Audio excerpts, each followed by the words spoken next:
Subject matter jurisdiction, can the court take the case?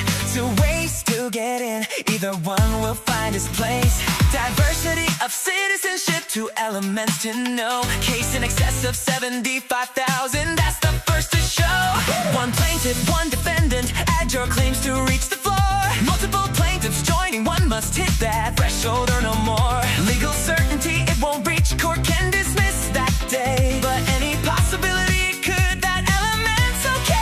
complete diversity, all plaintiffs from all defendants. Everyone, different states, different domiciles, no common ground. You see, domicile means where you are now, with intent to stay. Facts will tell you everything, slow down along the way. Diversity or federal question, just need one to get inside. $75,000.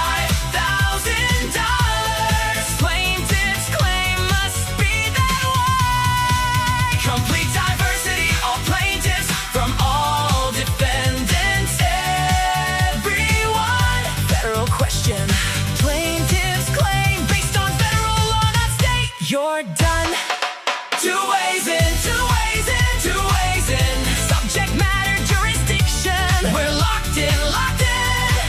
Diversity, diversity, federal question, one will do. Take the case, take the case. Well, pleaded complaint, explicit in the filing, plain to see. Copyright, trademark, patent, admiralty, that's federal, guaranteed. Spot the issue, check the elements, subject matter jurisdiction's on the way. Citizenship means domicile, where you are and plan to stay.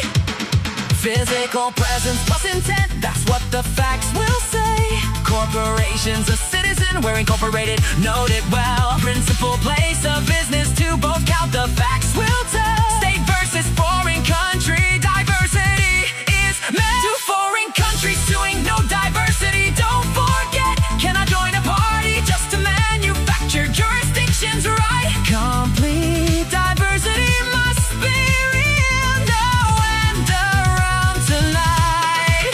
No diversity, don't panic, federal question, save the day. Federal issue as a defense that does not count at all. Must be in the plaintiff's complaint, explicit, standing tall. State statute, local law, no federal question there. One word changes everything. State versus federal.